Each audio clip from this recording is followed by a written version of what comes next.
They didn't just leave me off a list, they erased me from my own story. 1 second, I was scrolling through recipes. The next, I was staring at a message that detonated years of being the dependable one. Hey, guest list finalized. Had to make some tough cuts. Hope you understand. Love you. My brother's wedding without his sister. The words rattled around like pebbles in a tin can, loud and small and humiliating. I felt something inside me shift. A lock I'd been picking for years finally clicking open. If they didn't want me there, I wouldn't just step aside.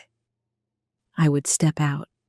My name is Lucy, and for most of my life, I did the invisible work that held the edges together. I was the call at the end of a bad day, the extra set of hands during a move, the quiet deposit when rent came up short. Ask anyone in my family, and they'd praise my reliability in the vaguest terms, as if kindness were a faceless utility that ran in the background. My brother, Daniel, was the son brilliant, self-directed, trailed by orbiting admirers, while I was the steady gravity no one noticed until the sky fell. When he texted, I called Mom, expecting at least a tremor of outrage on my behalf. Instead, she wrapped condescension in sugar and told me not to be dramatic. Weddings were expensive. Guest lists were hard. I should understand. I heard the old family script rise to meet me. Be kind, be small, be useful, and for the first time in years, my throat didn't close around it. I opened my laptop and typed like a person escaping a burning room. Flights to warmth, flights to distance, flights to anywhere that didn't require me to shrink to fit someone else's frame. Photos of turquoise water and white sand flickered by, almost indecent in their promise. I picked a resort that didn't apologize for its beauty, and a first-class seat I had spent a lifetime telling myself I didn't deserve. The confirmation email landed with the crisp inevitability of a door finally swinging on well-oiled hinges. I took a photo of my open suitcase and posted it to my story dresses like confetti spilling over the edges, and I captioned it, "New adventure loading." When I saw that Daniel had viewed it, a small current of satisfaction hummed through me. Not to wound, not even to warn, just to show that I existed beyond their version of me. Packing felt ceremonial, like I was curating an exhibit of the self I kept postponing. Swimsuits that had waited years for permission. Sandals meant for a life with sunlight in it. I could hear my mother's voice in my head. Don't make a big deal out of this, and I realized that minimizing me had always been the point. Not today. I pictured the wedding planning happening without me, flowers fluffed and seating charts argued over, and I felt a lightness that bordered on audacity. When my mother texted again, urging me not to sulk, I laughed. The word belonged to a child banished to her room for wanting too much. I wanted the ocean. At the airport 2 days later, I turned left down the jet bridge and felt the symbolism crackle under my sneakers. The seat swallowed me. The leather smelled like new chances. A flight attendant handed me champagne before we had even pushed back, and I lifted the glass to my own reflection in the window. To me, I took a photo later of the clouds spooned into the horizon and captioned it, "Guess I didn't make the wedding guest list, but I'll survive." Reactions piled up, friends egging me on, cousins sending laughing faces, Aunt Karen telling me to live a little, and then the predictable shift, a message from Mom accusing me of being petty. The old script tried to climb back into my lap, heavy with guilt and obligation. I set my phone, face down, on the armrest, and watched the sky hold steady. The resort inhaled me the moment I arrived. Marble floors cool under my feet, a breeze lifting the palms like a curtain rising. Staff smiling in a way that felt like welcome rather than performance. My suite's balcony opened onto a sea so bright, it looked like the world had remembered how to be new. I ordered breakfast for dinner. Pancakes stacked like soft decisions. Fruit glistening like small suns. Outside, the ocean stitched and unstitched itself with each wave, and for the first time in years, I heard a sound that wasn't my phone or my mother's rehearsed sigh. I slept the way people do when they no longer owe anyone an explanation. Morning brought an infinity pool that had studied the horizon and learned its calm. I posted a sunbed photo with the caption, "When one door closes, another opens, preferably to a beachside suite with unlimited margaritas." The joke was light, but the breach it documented was not. My phone began to vibrate itself across the table with incoming calls. Mom, Daniel, relatives who rarely spoke to me unless they needed a casserole or a ride until the sheer insistence of it became absurd. I resisted, then relented, then opened a message from my cousin Jake, the family's reliable witness. Dude, you are not going to believe what just happened. I stared at the screen and let the pool's edge blur. He left, Jake wrote. The groom walked out.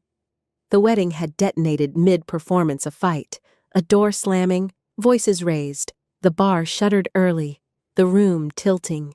The image arrived all at once, the chandeliers sweating light, the centerpieces stiff with expectation, the bride unraveling under the weight of a story that no longer had a script.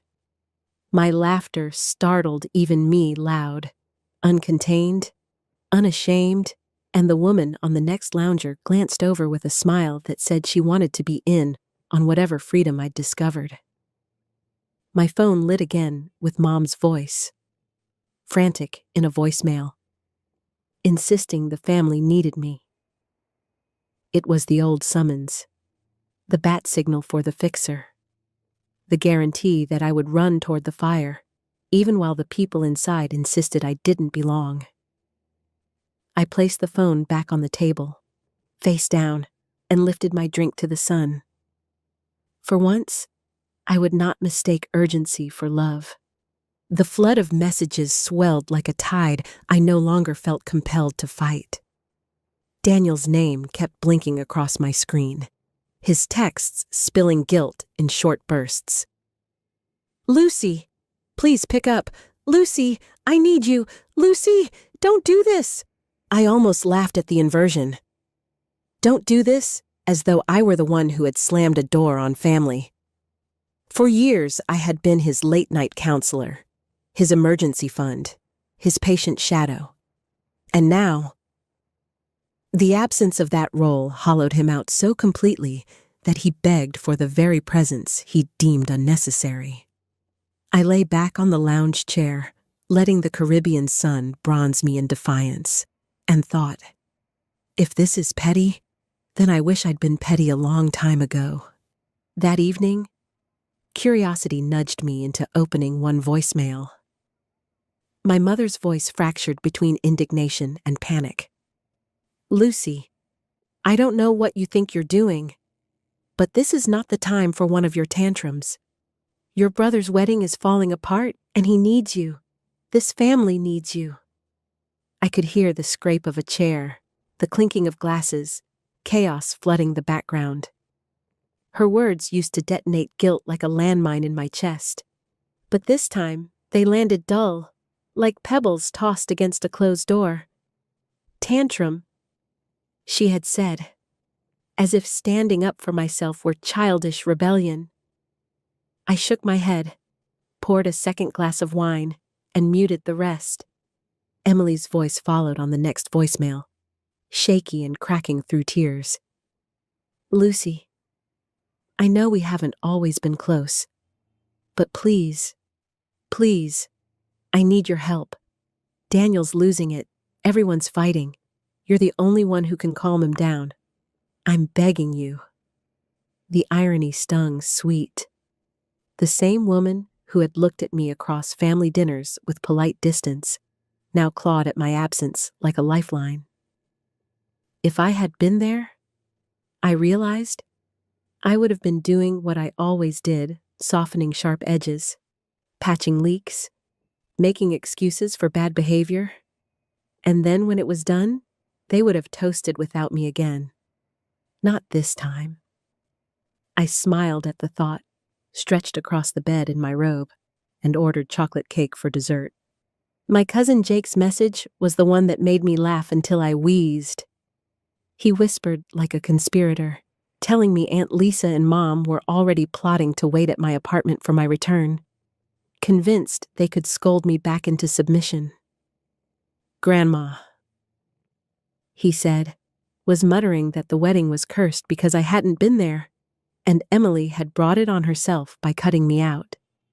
I could practically see it, the chaos, the finger pointing, my grandmother's sharp tongue slicing through the crowd.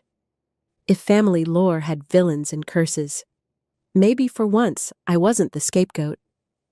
I texted Jake back, "Thanks for the warning, but I'm extending my trip. Let them camp outside an empty apartment." The next morning, as waves crashed outside my balcony, I ignored another wall of missed calls. Instead, I carried a tray of pancakes and mango out into the sun, snapped a photo of the spread, and posted starting my day stress-free. "Hope everyone back home is doing okay," within minutes. Melissa's name appeared with a text.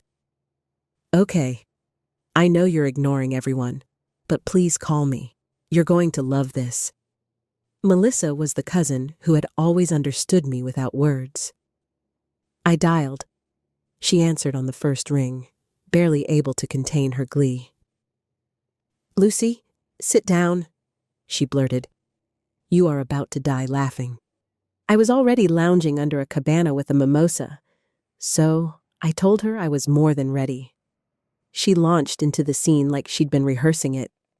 After Daniel stormed out, Emily had gone nuclear. Not a few tears, but screaming, throwing things. Her mascara streaked like war paint. She tore into the bridal party, accusing, shrieking, unraveling. Then Grandma, our sharp, fearless grandma, told her that if she had treated family better, she wouldn't be standing there abandoned in a wedding dress. I nearly spit out my drink. The image of Emily being scolded by Grandma in front of 150 guests was too delicious to waste on laughter alone. Melissa kept going, her voice bubbling with amusement. Mom tried calling the groom's parents to salvage things, but Daniel's future mother-in-law snapped that it was our family's problem now and hung up. I roared with laughter so loud the couple sunbathing next to me startled. By the time Melissa finished her recounting, I was wiping tears from my eyes. "You know the best part?" I asked her, stretching in the shade. What she said, breathless from her own laughter. "I don't care." She laughed so hard she had to put down the phone. "God, Lucy, you're living every petty person's dream. And honestly, you deserve it." When I finally hung up, the air around me felt lighter, as if the weight of decades had burned off in the Caribbean sun. That evening, I boarded a sunset cruise, the yacht slicing through waves that shimmered like molten gold. Champagne in hand, I leaned against the railing, the wind tugging at my hair, and felt no guilt. Not for the wedding, not for the voicemails piling up in my inbox, not for finally stepping outside the role of fixer. I posted a photo of the horizon with a glass lifted to the sky and captioned it, "Zero regrets." Friends flooded the comments with cheers, co-workers with envy, and Melissa sealed it with 3 words, iconic, Queen. For once, I didn't feel like I was performing. I felt like I was finally living. Back in my suite later, I listened to one last voicemail. My mother's voice now sharp instead of pleading. Lucy, when you get back, we're having a family meeting. This nonsense has gone far enough.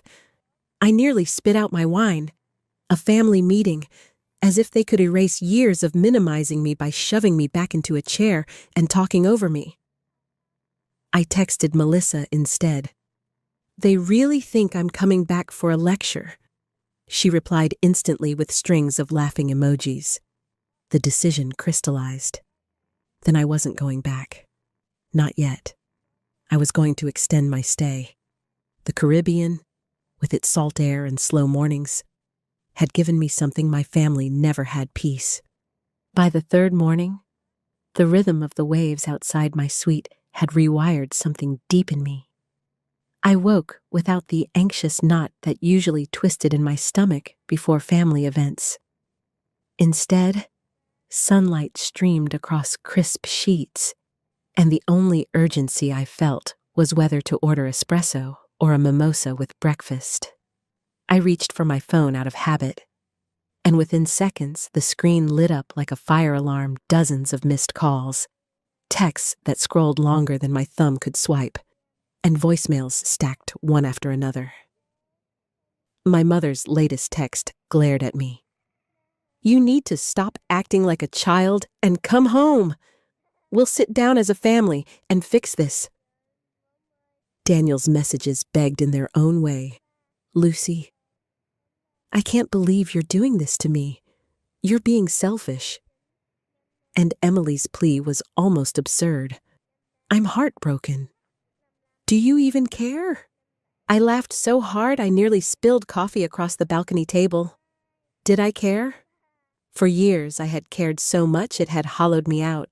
I had covered rent, soothed heartbreaks, spent nights as an unpaid therapist, and for what to be erased from the most important day of my brother's life.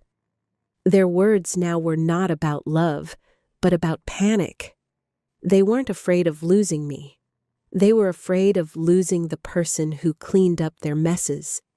The only message I didn't ignore came from Melissa. "Heads up," she wrote. "Your mom is organizing a family meeting when you get back. Just thought you should know." I nearly choked on my croissant. A family meeting.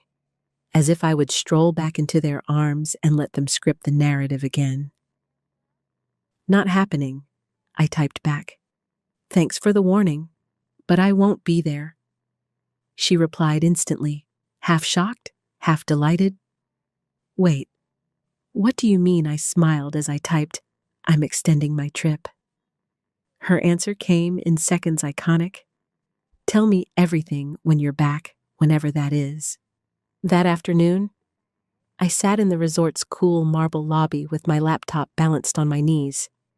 A few clicks later, my reservation stretched out for another week, and my ticket home disappeared into the digital void. The sense of power was intoxicating. For once, I wasn't reacting to what my family demanded. I was choosing to celebrate. I wandered down to the beach, ordered a cocktail served in a hollowed pineapple, and let the tide rush over my ankles. Each wave felt like it was erasing years of being small. Still, the group chat with my mother, Daniel, and Emily loomed on my screen, its notifications piling up. I opened it one last time and typed with deliberate calm, "Oh, so now you want me around? Sorry, I'm too busy enjoying my overreaction. Have fun cleaning up your own messes." Then, with one swipe, I blocked them all. The silence that followed was not empty, but blissful, like a room finally cleared of smoke. That night, I lay under a cabana, the stars pinned across the velvet sky, the sound of the sea carrying its eternal rhythm. For the first time in my life, I felt untouchable. I wasn't their fallback or their fixer. I was my own center. I ordered grilled fish with lime butter, a dessert of passion fruit mousse, and toasted the sky with chilled wine.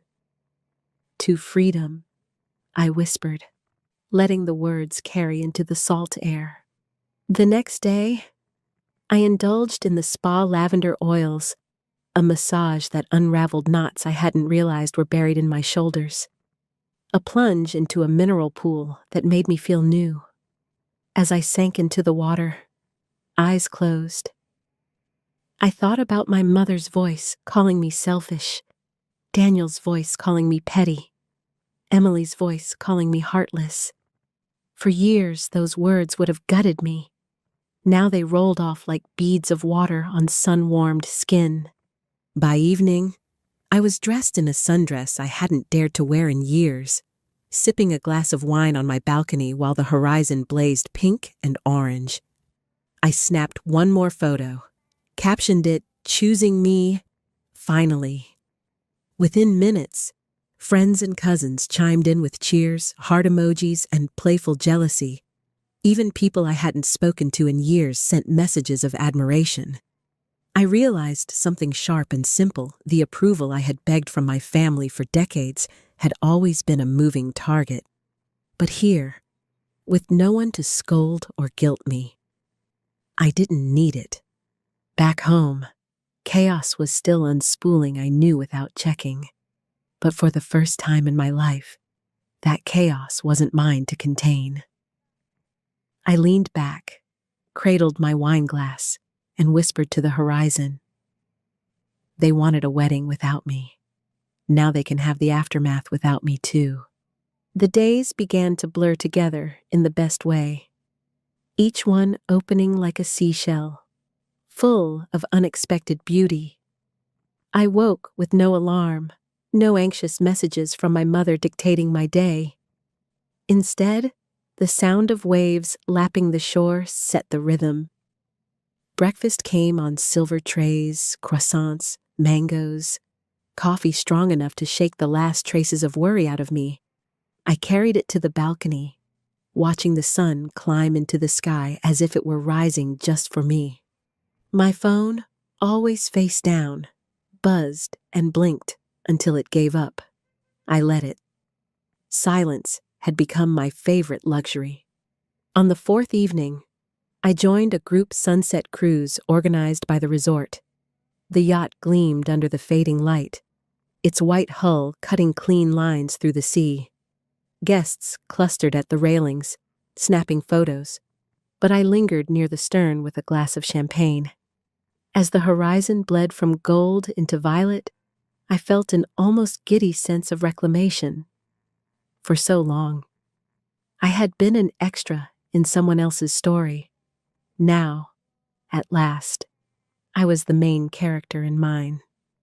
When the crew served scallops and tender filet mignon on deck, I laughed quietly at the thought of my family scrambling over wilted centerpieces and unpaid vendors. My caption for the night's photo said it all: 0 regrets. Later, in my suite, I finally allowed myself a glance at the voicemails. Daniel's voice cracked with anger, then softened into pleading. "Lucy, please, we can talk about the guest list later. But I need you now. Don't abandon me."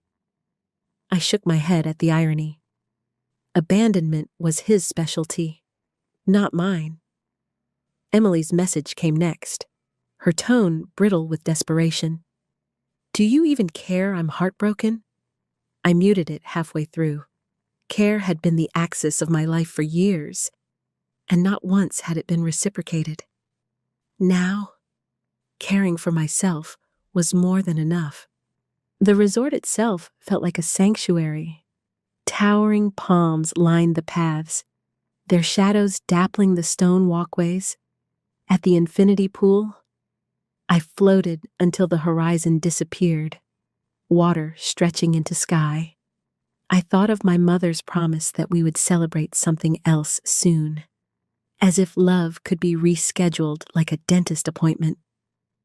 No, my celebration was here, now, without apology. Melissa kept me updated on the family meltdown in hushed, gleeful tones. She described Emily's spiral, the guests gossiping in corners, Grandma scolding anyone within earshot. "It's honestly biblical," Melissa said between bursts of laughter. like watching Pharaoh's army drown, except with more mascara. I laughed so hard I nearly dropped my phone into the pool. Each detail she fed me only reinforced what I already knew: their chaos was no longer mine to solve. By the 5th day, my skin was warm from the sun and my heart lighter than it had ever been. I tried snorkeling, letting schools of fish dart around me in flashes of silver. I lounged in hammocks, reading books I had always put aside because someone else's crisis came first. I found myself smiling for no reason, smiling simply because I could. At dinner one evening, a live band played soft music under lanterns, and I realized I hadn't felt the urge to check my phone in hours. Freedom wasn't loud, it was quiet, steady, and deeply nourishing. Back in my suite that night, I poured a glass of wine and stepped onto the balcony. The moon shimmered over the ocean, its path silver and unbroken. I lifted my glass in a toast, whispered to the wind, to freedom, to peace, to choosing me. My reflection in the glass door smiled back. Older than the girl who had once begged for approval, but stronger, steadier, luminous in her own right. For once, I wasn't afraid of what waited at home. Because the truth was, nothing waited. The family meeting, the frantic calls, the accusations, those belonged to a story I no longer lived inside. My story was here, where the waves rewrote everything, washing the slate clean again and again. The final days of my extended stay unfolded like chapters of a book I never wanted to end.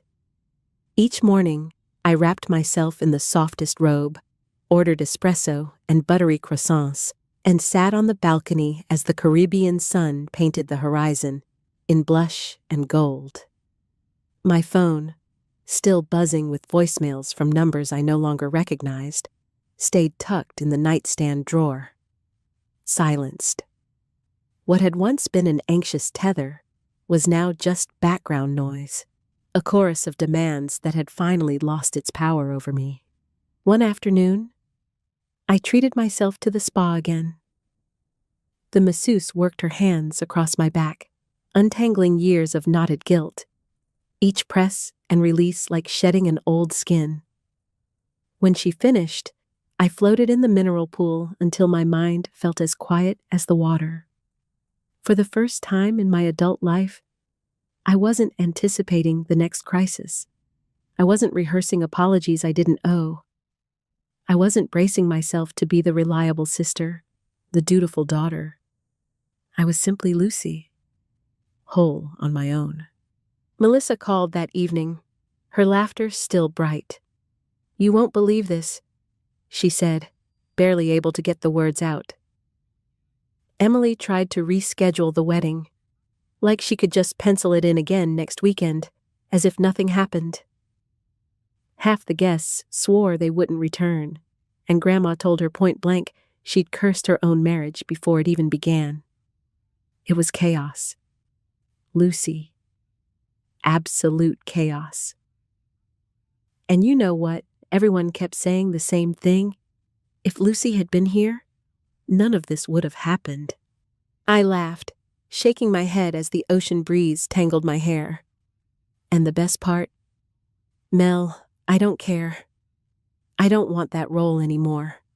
Melissa's voice softened. Good. You deserve better than being their safety net. When I hung up, I sat on the balcony with a plate of chocolate cake and let the moment sink in. They had built a family dynamic where my worth depended on how much I could fix, smooth, and sacrifice. By erasing me from the wedding, they thought they had diminished me. Instead, they had freed me. On the last night of my trip, I booked a sunset table for one overlooking the sea. The sky was a masterpiece, scarlet bleeding into indigo. The first stars pricking the velvet above. I ordered seared scallops, filet mignon, and the richest dessert on the menu. Not because anyone else was there to impress, but because I finally believed I deserved indulgence. As the band played softly in the background, I raised my glass once more, to freedom, to peace, to choosing me. I thought of the family meeting they had surely staged back home, waiting with folded arms and sharpened words. I imagined them blaming me for chaos they had created, rehearsing lectures that would never land because I would never be in that room again.